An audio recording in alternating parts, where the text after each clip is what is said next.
에스키모 사람들이 전통적으로 늑대를 사냥하는 법이 있다고 합니다. 에스키모들은 날카로운 칼날에다가 피를 묻힌다고 합니다. 그 피를 발라서 얼리고, 그리고 또 거기에 또 피를 또 덧바르고 또 얼리고, 이렇게 해서 완전히 칼날을 다 뒤덮을 때까지 피를 바르고 얼리고 바르고 얼리고를 반복한다고 합니다. 그런 다음에 그 칼을 하늘을 향하여서 땅에다가 잘 고정을 시킵니다. 그러면 어디에선가 피냄새를 맡고 늑대가 오게 됩니다. 그 예민한 코로 피냄새를 맡고 찾아와서는 얼어있는 신선한 피 맛을 봅니다. 그리고 그것을 핥기 시작합니다. 늑대는 더 빨리 더 맹렬히 피를 핥기 시작합니다. 결국 드디어는 날카로운 칼날이 보이기까지 핥게 됩니다. 그러면서 늑대의 혀는 그 칼날에 비게 됩니다. 그러나 이미 피맛에 도취가 되어서 피맛에 취한 이 늑대는 이제는 그 피가 자신의 피인 줄도 모르고 계속해서 핥아대다가 결국에는 과다출혈로 쓰러져 죽는다고 합니다. 늑대만 그런 것은 아닌 것 같습니다. 우리 사람들도 해가를 하지 않고서는 견딜 수 없는 인생의 그 어떤 갈증을 안고 있습니다. 고난의 행군을 거쳤던 북한 사람들은 배부르게 밥을 먹는 것이 소원이었다고 합니다.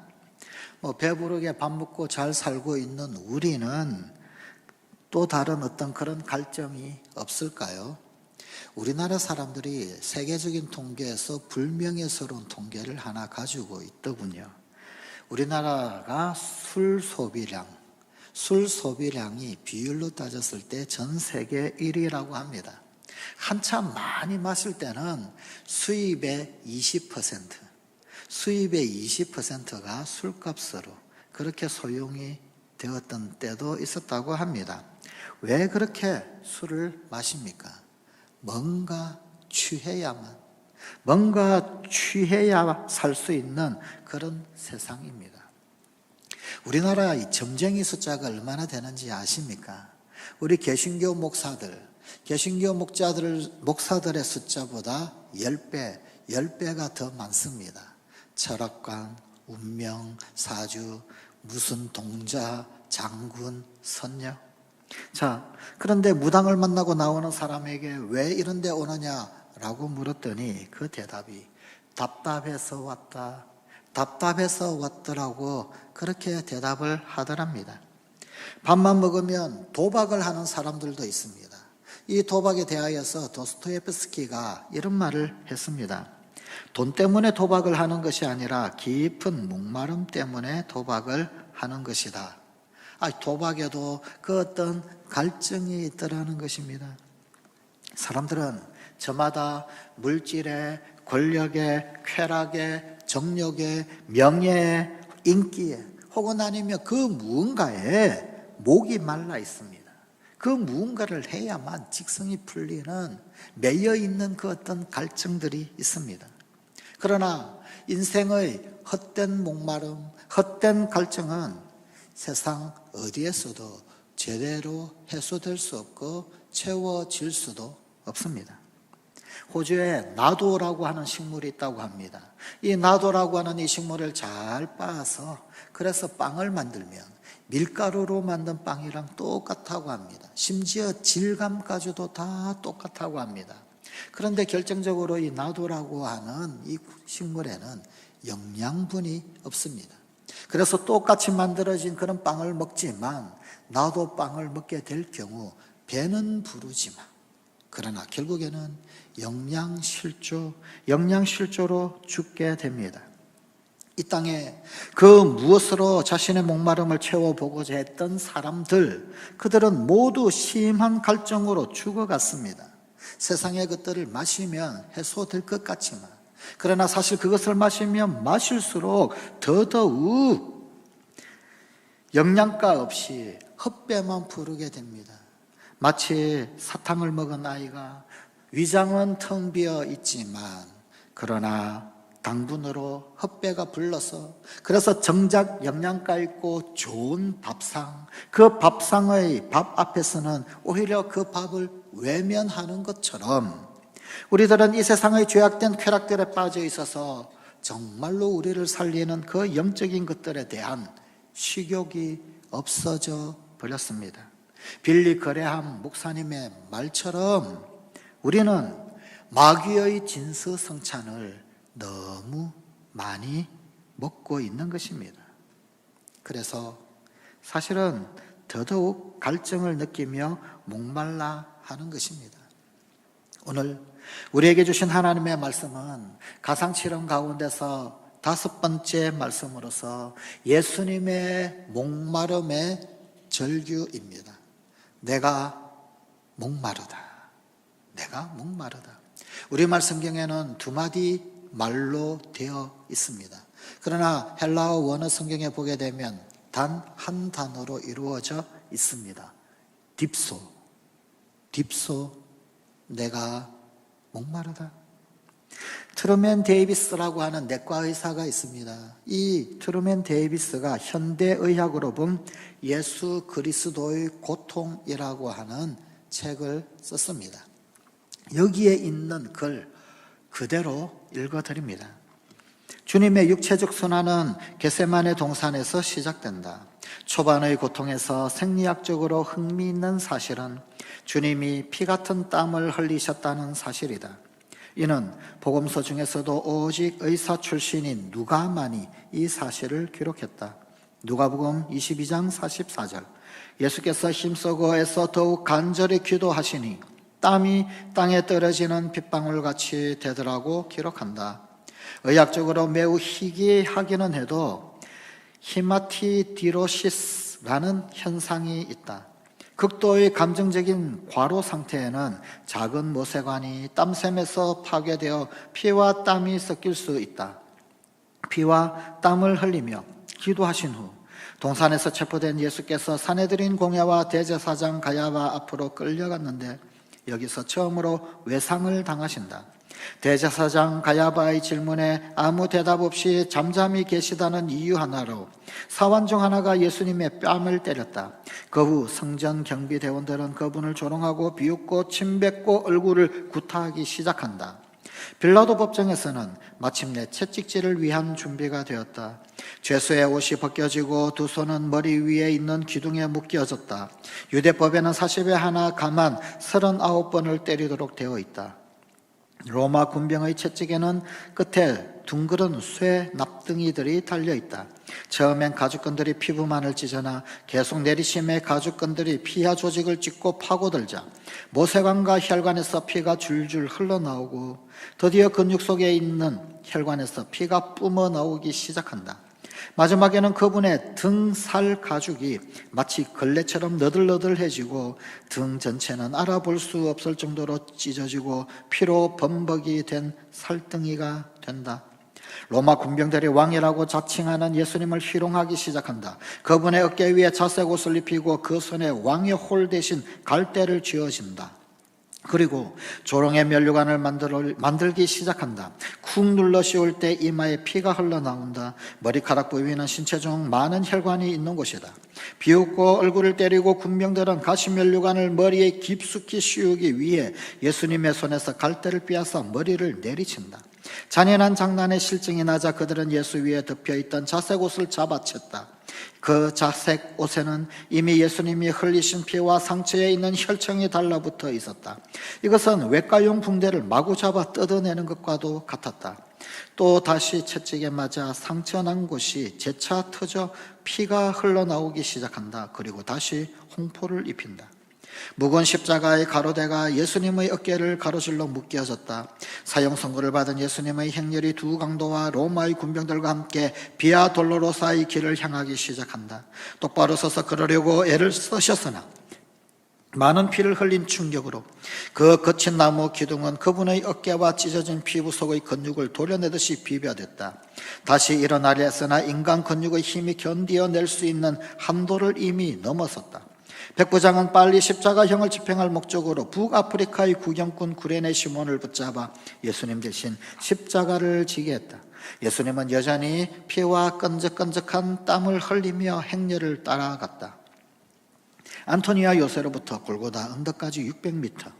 행렬이 끝나자 극한의 수치를 더하기 위해 군병들은 예수님의 옷을 다 벗겼다. 십자가의 가로대 위에 예수님의 두 어깨가 뉘어졌다.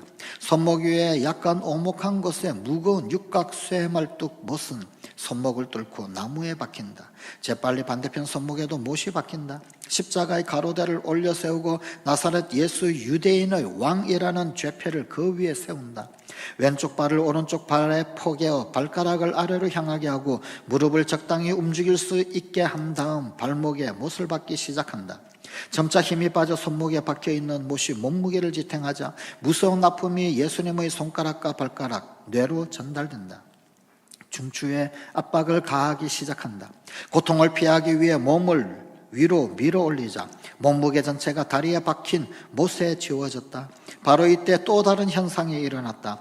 팔들이 피로해지자 그 경련이 근육 전체에 급속하게 퍼졌는데 그것은 깊고 사정없이 쑤셔대는 아픔이었다. 팔에 몸무게가 실리자 가슴 근육이 마비되고 늦간 근육도 재구실을 못하게 된다. 공기를 흡입할 수 있지만 뇌 쉴 수는 없다. 짧은 호흡이라도 얻기 위해 예수님은 몸을 위로 밀어 올리고자 안간 힘을 쓰신다. 이산화탄소가 허파와 혈류에 채워지자 근육의 경련이 부분적으로 가라앉았다. 발작적으로 그분은 숨을 내쉬기 위해 몸을 위로 밀어 올리고 산소를 들이마셨다. 오전 9시에 못 박힌 그분은 3시간을 견디셨다. 정오에 갑자기 내리덮인 캄캄한 어둠 속에서 그분은 계속 아파하셨다. 5시간이 지나갔다. 말로 형용할 수 없는 아픔, 관절마디를 부수는 듯한 경련, 때때로 일어나는 부분적인 질식, 그리고 거친 나무 기둥을 대고 위아래로 몸을 밀어 올리고 내릴 때마다 찢겨진 덩허리를 또 찢는 고통의 시간이 계속되며 또 다른 고통이 몰려온다. 심장이 압박되기 시작하자 심하게 으깨는 듯한 고통이 가슴 깊숙이 파고들었다. 이제 그의 모든 것이 끝이 나 가고 있었다. 남은 피를 세포 조직에 보내기 위해 애쓰고 시달림 받는 폐는 약간의 공기라도 흡입하려고 필사적인 노력을 계속한다. 탈소가 많은 세포 조직은 다량의 자극을 뇌에 전달한다. 예수의 몸에서 피와 물이 다 빠져나갔다. 그분은 마침내 고통의 극한 상황을 토해낸다. 내가 목마르다. 딥소. 내가 목마르다. 예수님이 목마르셨다. 예수님이 목마르시다라고 하니 이해가 되십니까? 그분이 어떤 분이십니까? 누구든지 목마르거든 내게로 와서 마시라. 나를 믿는 자는 성경의 이름과 같이 그 배에서 생수의 강이 흘러나리라. 그렇게 친히 말씀하셨던 그분, 그 예수님이 아니십니까? 생수의 강이 흘러나겠다. 목마른 자는 누구나 와서 마시라고 하셨던 그분이 지금 이렇게 목이 마르다 이 말씀이 이해가 되십니까? 모든 인생의 갈증을 해결하시겠다는 예수님께서 목 마르셨다라고 하니 이해하기 어려운 노릇입니다. 그분은 오대양 육대주 모든 강 모든 바다 물을 만드신 분이십니다. 이 땅의 모든 생수, 약수를 다 만드신 그분입니다. 그런데 그분이 목마르다 절규하신 이유가 무엇입니까? 그 대답은 너무나 분명합니다. 바로 우리의 목마름을 해결하기 위해서였습니다. 우리 주님 예수님, 예수 그리스도의 삶은 그야말로 역설의 삶이었습니다. 주님은 우리의 부요를 위하여 가난하게 되셨고, 우리가 기쁘게 살도록 슬프게 되셨고, 우리가 평안을 누리도록 극한 고통을 당하셨고, 우리가 건강하게 살도록 우리 육체의 모든 질고를 짊어지셨습니다. 그 역설의 삶을 구약 이사야 53장 5절은 이렇게 말씀합니다. 그가 찔림은 우리의 허물을 인함이요 그가 상함은 우리의 죄악을 인함이라. 그가 징계를 받음으로 우리가 평화를 누리고 그가 채찍에 맞음으로 우리가 나음을 입었도다. 내가 목마르다. 사실 이 말은 어쩌면 지옥에서 가장 많이 들을 수 있는 그런 부르짖음이기도 합니다. 지옥은 그야말로 목마름의 극치입니다. 예수님이 친히 들려주신 지옥 이야기, 부자와 거지 나사로 이야기에서도 엄부에 떨어졌던 그 부자가 극도로 간구했던 것, 마지막 극도로 요청을 했던 것은 물 한 모금이었습니다. 물 한 모금, 그 물 달라는 것이었습니다. 아버지 아브라함이여, 나를 긍휼히 여기사 나사로를 보내어 그 손가락 끝에 물을 찍어 내 혀를 서늘하게 하소서. 내가 이 불꽃 가운데서 고민하나이다. 이 꺼질 줄 모르는, 그칠 줄 모르는 이 목마름, 그 목마름의 고통, 그 목마름의 극치. 단 한 방울의 물을, 그 물이라도 그 물을 호소하는 해갈이 없는 영원한 고통의 불못이 바로 지옥입니다. 지금 십자가 가운데서 예수 그리스도는 바로 이 지옥을 경험하고 계신 것이었습니다. 딥소, 내가 목마르다. 왜? 우리가 이 목마름의 극치 지옥에 가지 않도록, 우리가 천국을 경험하도록 하기 위해서. 반면 천국은 어떤 곳입니까? 천국은 목마름이 없는 곳입니다. 요한계시록 7장 16절입니다. 다시 줄이지도 아니하며 다시 목마르지도 아니하리라. 요한복음 4장 말씀에 보게 되면 목말랐던 사마리아 수가성의 여인 이야기가 나옵니다. 이 여인은 남편을 5번이나 바꾸었던 여인입니다. 남편을 5번이나 바꾸었어도 그 인생에는 여전히 목마름이 있는, 여전히 목마르고 여전히 고통스러웠던 그런 인생이었습니다. 그녀가 추구한 인생, 그녀가 추구한 어떤 삶의 방편, 어떤 삶의 해결, 어떤 삶의 탈출구도, 어떤 삶의 선택도 그녀의 이 목마름을 해결할 수는 없었습니다. 바로 이런 여인의 이 상태를 꿰뚫어 보신 예수님이 그 여인의 상태를 드러내시면서 우물물을 바로 앞에 두고 주님은 이렇게 말씀하셨습니다. 이 물을 먹는 자마다 다시 목마르니와. 지금 네가 갈증을 해소하고자 물을 마시고자 이렇게 나왔지만 마셔도 또다시 목마르지 않겠냐? 사실은 이중적인 뉘앙스입니다. 네가 지금 네 인생의 그 어떤 갈증을 해소하려고 이 남자 저 남자 결혼해보고 이런 삶 저런 삶 새로운 삶 또 시도해보지만 그러나 나는 여전히 목마른 인생이 아니었더냐. 재물의 물을 마시지만, 쾌락의 물을 마시지만, 권력의 물을 마시지만, 야망의 물을 마시지만, 출세의 물을 마시지만 목마름을 해결할 수가 없었습니다. 이 목마름이 해결되지 않습니다. 예수님께서 이 여인에게 말씀하셨습니다. 요한복음 4장 13절 14절입니다. 이 물을 먹는 자마다 다시 목마르려니와 내가 주는 물을 먹는 자는 영원히 목마르지 아니하리니 나의 주는 물은 그 속에서 영생하도록 솟아나는 샘물이 되리라. 여기 주님이 주시는 물은 영적인 물입니다. 영생의 샘물입니다. 그렇습니다. 딥소, 내가 목마르다. 주님의 이 목마름은 단순한 육체적 목마름이 아닙니다. 인간을 구원하시기 원하시는 인간을 향한 하나님의 구원에 대한 목마름입니다. 인간을 사랑하시는 하나님의 사랑에 대한 목마름입니다.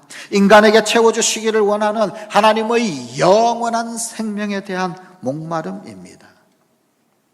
파스칼의 말입니다. 모든 사람의 마음에는 하나님이 만드신 하나의 공간이 있다. 예수를 믿는 사람이든 안 믿는 사람이든 다 마음속에 이 공백이 있다. 이것은 어떠한 피조물이라도 채울 수 없고 오직 예수 그리스도를 통하여 하나님만이 채울 수 있는 공간이다. 하나님만이 채울 수 있는 우리 마음의 공간. 그런데 이 공간을 엉뚱한 것으로 자꾸 채우려고 애쓰는 겁니다. 힘으로, 권력으로 채우고, 돈으로 채우고, 쾌락으로 채우고, 정력으로 채우고, 그 무엇으로 채워도 사실은 결코 채울 수 없는 공간인데, 이 공간은 오직 하나님만 채우실 수 있는 그런 공간인데 자꾸만 엉뚱한 것으로 채우더라는 겁니다. 이 공간은 하나님 아니면 채울 수 없는 공간입니다. 그래서 신학자 볼코프는 우리 인간은 지독히도 병적으로 종교적인 존재이다 라고 인간을 정의했습니다. 우리에게 영적인 갈증이 생기는 이유는 우리가 하나님의 형상이기 때문입니다. 하나님께서 당신의 형상을 우리 가운데 심어두셨고 하나님의 형상으로 존재하게 하였기 때문입니다. 그 하나님의 형상으로 지음받은 존재인데, 그 하나님의 형상이 있어야 할 존재인데 자꾸만 엉뚱한 것으로 그 형상을 다듬어 가려고 그러니 아무리 그 형상을 빚고 다듬어 간다 한들 목마르고 오히려 갈증만 더 느낄 따름입니다. 우리 마음속에는 하나님을 찾는 갈급함이 있습니다. 어거스틴 그 유명한 교부가 이렇게 말을 했습니다. 하나님, 우리는 하나님에게서 지음을 받은 피조물이기 때문에 우리가 하나님 앞으로 돌아가기 전에는 마음에 진정한 평안이 있을 수 없나이다. 어린아이가 엄마 품에 돌아가지 않고서는, 어린아이가 갓난아이가 엄마 품에 안기지 않고서는 진정한 평안을 누릴 수 없듯이 갓난아기가 그 엄마 품에서 진정한 평안을 누리고 그리고는 울음을 뚝 그치듯이 그와 똑같은 것입니다. 성관가족 여러분, 무엇에 목이 마르십니까? 다윗이 반란군에 의해서 도망을 갔을 때, 한때 쫓겨났을 때, 왕궁에서 쫓겨났을 때 그가 불렀던 노래, 그가 부른 시 중에서 이런 시가 있습니다. 하나님이여, 사슴이 시냇물을 찾기에 갈급함같이 내 영혼이 주를 찾기에 갈급하나이다. 다윗이 그 상황에서 정말로 급했던 것은 무엇이었을까요? 빨리 군대를 재정비하고 그리고는 빨리 예루살렘 성을 탈환을 하고 빨리 그 왕궁을 회복하고 빨리 그 보좌, 그 왕자를 다시금 회복하는 것, 그게 정말로 궁급하고 정말로 갈급한 것 아니었을까요? 그러나 사실 다윗이 갈급했던 것은 그게 아니었습니다. 그 절박한 위기 가운데서 다윗이 명예를 회복하기에 갈급하나이다 라고 말하지 않았습니다. 왕궁의 침실을 찾기에 갈급하나이다 라고 말하지 않았습니다. 다시금 저 예루살렘 왕궁의 그 왕좌 찾기에 갈급하나이다 라고 말하지 않았습니다. 무덥고 건조한 그 중동 지방에서 물을 마시지 못해서 혓바닥을 내밀고 이 골짝 저 골짝 헤매는 목마른 한 마리 그 사슴처럼 주를 갈망한다, 그렇게 고백합니다. 우리가 사는 길은 사실 이 길뿐입니다. 진정으로 살아날 길은 바로 이 길뿐입니다. 우리가 풍성함을 누리는 길도 이 길뿐입니다. 축복을 받는 길도 이 길뿐입니다. 하나님을 갈망하는 일, 하나님을 갈망하는 일입니다. 주를 찾기에 갈급하나이다. 여기 찾는다라고 하는 이 단어가 참 재밌는 단어로 쓰여져 있습니다. 히브리어 아락이라고 하는 단어를 쓰고 있습니다. 이 찾음은 순차적으로 순서를 밟아서 차근차근 찾는다, 그런 뜻이 아닙니다. 바락바락 소리를 지르면서, 아락이라고 하는 그 단어, 그 발음 비슷하게 바락바락 소리를 지르면서 그렇게 열광적으로 찾는 것을 말합니다. 원래 사슴이 참 품위가 있고 귀족적이고 신사적인 조용한 그런 동물 아닙니까? 그래서 평상시에는 그 점잖고 조용해서 소리를 거의 내지 않는 그런 동물이 바로 이 사슴 아닙니까? 그러나 한번 목이 말라 물을 찾을 때는 너무나 고통이 심해 바락바락 소리를 지르면서 울부짖는다고 합니다. 하나님의 은혜를 사모하는 일에 있어서 이런 자세가 필요합니다. 사랑하는 성관가족 여러분, 지금 이 시간 신령한 은혜의 목마른 그것이 바로 축복입니다. 목이 마르다라고 하는 것은 하나님이 지금 은혜를 그곳에 부어주고 계시다라고 하는 증거입니다. 기도에 목이 마르십니까? 열심히 기도하세요. 더 기도하세요. 하나님이 능력을 주시고 하나님이 응답을 주실 것입니다. 크고 비밀한 것들을 보여주십니다. 용서의 목이 마르십니까? 용서하세요. 하나님이 지금 사랑과 평화의 은사를 주시는 것입니다. 지금 우리가 처해 있는 이 환경, 이 여건, 질병의 여건, 그래서 예배의 목이 마르십니까? 더 예배하세요. 영과 진리로 예배하세요. 하나님께서 우리를 더 가까이 해주시는 거룩한 기회 되실 것입니다. 목마른 자는 누구나 주님 앞으로 나오십시오. 인생의 목이 마르십니까? 십자가 앞으로 나오십시오. 세상 헛된 곳에서 갈증을 느끼시는 분들 다 주님께로 오십시오. 그곳에서 마치 그 늑대처럼 피맛에 줄여서 핥고 하다가 결국은 도취되어져서 스스로 과다출혈을 일으키는 그 일 중지하십시오. 그것이 살 길이 아닙니다. 우리 인생의 진정한 목마름은 십자가 앞으로 나와야 해소할 수 있습니다. 주님을 마시면 어떤 목마름도 해소가 됩니다. 어떤 목마름도 사라질 것입니다.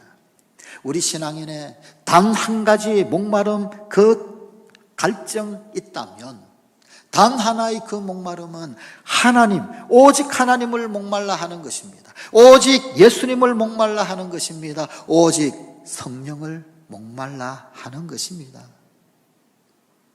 천국의 마지막 초청, 저 천국이 우리네 인생을 향하여 마지막으로 초청하는 그 말씀을 들어보십시오. 요한계시록 22장 6절입니다. 또 내게 말씀하시되 이루었도다. 나는 알파와 오메가요 처음과 나중이라. 내가 생명수 샘물로 목마른 자에게 값없이 주리니. 요한계시록 22장 17절입니다.